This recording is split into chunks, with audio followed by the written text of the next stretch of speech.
And good evening and welcome to another edition of the Ralph Report Wrestling Edition. Tonight's Survivor Series WWE had on ESPN Plus didn't go the way I thought it was going to go as planned. The women's match, Rhea Ripley's team won against the Nia Jax and their team and Asuka's team and all that. They won their match. Dom Mysterio and, the Judgment Day really stepped up this time and really helped him to win against John Cena. I didn't expect that to happen, but it did. And the return of Liv Morgan, who we all thought was, according to rumors that I had read and several reports out there, that Liv Morgan was going to turn babyface. Well, it turns out she's still with the Judgment Day because she helped Dirty Dom win his match. So much for that, of course. And then Stephanie Valkyrie beat Nikki Bella to retain her title. And then the last and final match, the Men's War Games match. This match was just total domination by the Vision from the get-go. I knew this was going to happen. I had a bad feeling this was going to turn out to be a bad thing. When I saw some hope was when Roman Reigns got a hold of the brass knuckles that Logan Paul was using, and he speared Paul and then was able to snatch up the brass knuckles and start doing Superman punches. I actually thought that they had him, and then CM Punk got, I guess, jammed up and Braun Breaker speared him, and he ended up pinning him for a 3 count. And somebody in a black hoodie with a mask climbed over the cage, came in, did a curb stomp like Seth Rollins. They're saying it is. Some people are. Others are saying it can't be because he just recently had shoulder surgery and there's no way he can move right now. So in order for, and the rumor has that he will not be back to wrestling action or anything like that. He has a bad shoulder injury. So if he has that kind of an injury, how could he climb the fence to get over? I don't think it was Becky Lynch because she's mad at the Vision for what happened to Seth Rollins. Okay? So I couldn't tell you who it was that did it. All right? But somebody screwed CM Punk again, climbed over the fence, and came in and did a curb stomp just like they do when, just like Seth Rollins does. Unless it was Becky Lynch, and this is all another one of them big farces from Seth Rollins pretending to get beat up and the Vision's against him, and all of a sudden he comes back, and here we are. He's back in the thing. If I know Paul Heyman, and I'll tell you this right now, if I know Paul Heyman, I'll put $1 to a dime that this was all him. That Seth Rollins' injury was a fake, just like it was originally, and everything else. So we will find out what's happening. I don't understand why it would be a fake, because Seth Rollins would have lost his title. All right, to make this fake, or to make CM Punk maybe feel like he is the champ, but to be careful. I don't know. I can't say. I don't know. I don't know who that person was that was in the black uniform. Maybe we'll find out as we go. And maybe it'll be another member of the Vision because Brock Lesnar and Logan Paul are now part of it, despite the fact they're part-time wrestlers. Okay? And who knows who this could have been? It could have been anybody.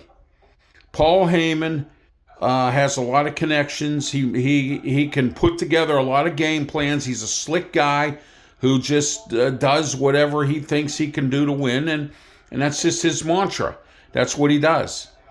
I was actually quite surprised that Asuka tried to, in the women's match, try to throw the mist at Charlotte Flair. She ducked, and it ended up in that Lash Legend's face. And Nia Jax was too concerned about what was going on with her and not worrying about anything else. So that ended up being an interference, more or less, for them to win the match. So Rhea's team won. Dom Mysterio, unfortunately, won. Judgment Day all across the board. The Roxanne Perez, Raquel Rodriguez, JD McDomo, and Finn Balor all got involved. And then all of a sudden, Liv Morgan shows up, and we're thinking, because she smacked Dom down to the mat, that she wasn't helping Dom. And then all of a sudden, kicks John Cena in the grapes, and here we are. She's helping Dom Mysterio again, back with the Judgment Day. Judgment Day, again, when you think there's turmoil, they're still in order. But we're going to find out where this goes, because El Grande Americano and his two little buddies join up with the Judgment Day and become a group? I don't know. I can't say. But now we have some factions that are really starting to become something else. You have Wyatt Six. You have Solo's boys. And then you have, now you have Division, and then you have the Judgment Day. So you got 4 reasonably good factions out here that look pretty good. And, and somebody's got belts in some of them, except for, Dom's got the belts in the Judgment Day right now. In Wyatt Six, they have the tag team belts in SmackDown. And when you take a look at the Vision, they don't have any belts yet. Okay, but don't worry, it's coming. Paul Heyman and that crew, they're dangerous. And if I'm Cody Rhodes and CM Punk right now, I'd be looking over my shoulder. And then you have, when the match was over, CM Punk and Cody Rhodes were laying on the mat. Roman Reigns helped up CM Punk and gave him a fist bump. But he didn't give Cody Rhodes a fist bump, and then Cody got in his face. So I'm wondering what's going to happen next with that. Them two don't get along. They respect each other. They've helped each other once, in a match. But they don't get along. I don't think they ever will. And, they did what they could for the greater good, but it just wasn't enough for that team. As much as it was a star-studded team with the Usos, Cody Rhodes, CM Punk, Roman Reigns, it just wasn't good enough for the Division team that Paul Heyman put together. I'm Ralph Williams. This has been the Ralph Report Wrestling Edition.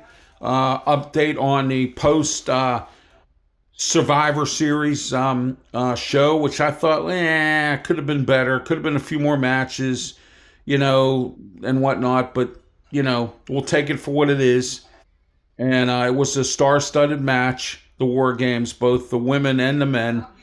And, so we'll go from there. There were some things that happened that probably shouldn't have, especially the return of Liv Morgan and the masked person that came in to help the Vision team out with the curb stomp on CM Punk. So we'll find out who that is and as we go along. All right. Don't forget to tune in Tuesday, 5 p.m. for Wrestle Talk with me, Ralph Williams, Smoke, and Jim Frazier. Don't forget next week, big week for RW Media Productions. We start working with the Sports Nuts.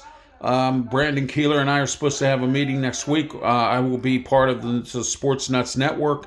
All my sports programming will be on the Sports Nuts Network. And then don't forget Wednesday afternoon.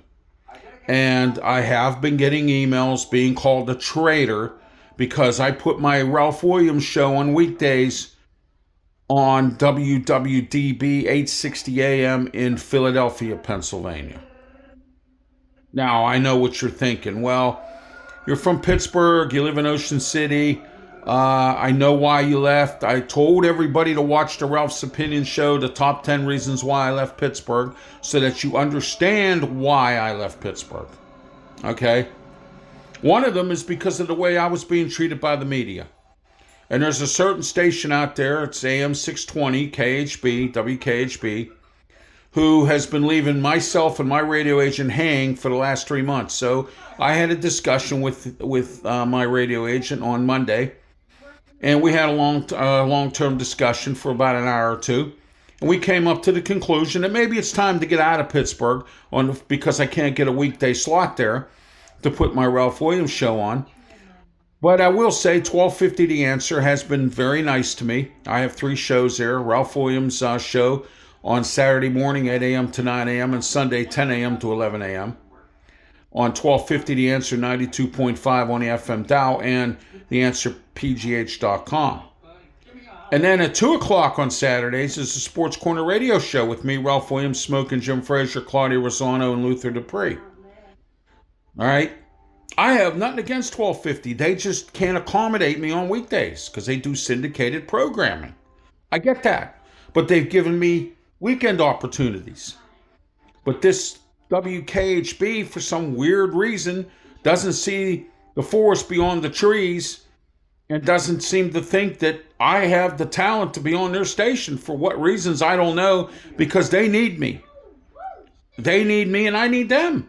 But it seems like they don't look at it that way. I mean, I have nothing against what they have on their programming. They have some good medical shows. They have polkas and whatever else on there, ethnic programming and whatnot. Maybe what I say doesn't fit their format. I don't know. But see, the thing that bothers me is the ignorance of people in Pittsburgh. And this is part of it, especially part of the media aspect of this. They have not got back to me or my agent on this. And I have a phone crusade going on right now, which is actually working because there's been a ton of calls made to the station. And they still haven't called us and talked to us or said anything to us. Okay? And if they're upset because I'm blasting them on here, I have a right to, because you're keeping me in the lurch and keeping me in the hang, and you're letting good talent go to waste. So I had to go to Philly. What else was I going to do? I wanted a weekend slot where I could promote my show. I'm looking at for my shows, my RW Media Productions. It's time for me to get a weekday radio show, and I got one. Philly was stepped to the plate and knocked on my door, and I answered it. WKHB wants to play all these games and not get back to people and make you wait and they got slots that need to be filled. I just don't get it. I really don't. I don't understand it. I really don't. I don't know what their thought process is, but I know I'm in Philly. And go ahead, keep calling me a traitor. Go ahead. I'm doing what's best for me, and you would do what's best for you and your business and what you want to pursue in broadcasting. This just goes to show you that because I got treated like a redheaded stepchild in Pittsburgh for most of the radio stations, except 1250, all right, being treated like a redheaded stepchild, I went to the other city, the number 9 market in the country, and that's Philadelphia, Pennsylvania. The city of brotherly love is giving me some love. Why? Because my name is Ralph Williams. I am the host of many shows on RW Media Productions because I'm Ralph Williams. Yeah, let me talk to you. And I'll be talking to you this week on all my shows. Keep track on my social media platforms. Don't forget to like and subscribe on my YouTube channel, Ralph Williams RW Media. Twitter page. Please help me on Twitter get to 400. It's up and down. It was $3.99. Now it's $3.97. Now it's $3.96. And it'll go back up. But I can't get to that 400 plateau. I don't know what's going on. I don't know. But somebody please help me out with that. All right. I'm also on Facebook, LinkedIn, and much more. So check out all my social media platforms. Discord. I'm also on the Kick Network, Twitch. You can catch all my shows on those networks. Huddle Sports Network as well. And officially I'll be on the Sports Nuts Network starting next week.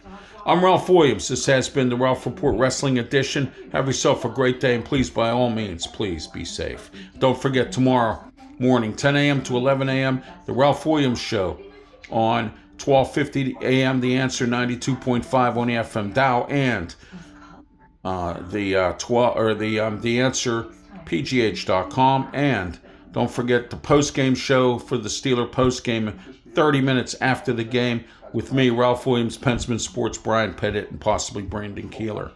And don't forget to tune into that as well. For me, Ralph Williams, I want to say goodnight. And I hope you had a great Thanksgiving and a great weekend. Talk to you tomorrow for the post-game show after the Steeler, 30 minutes after the Steeler game. And don't forget the Ralph Williams Show tomorrow morning, 10 a.m. to 11 a.m. on 1250 The Answer, 92.5 on the FM dial, and theanswerpgh.com. Have a great one. Please be safe.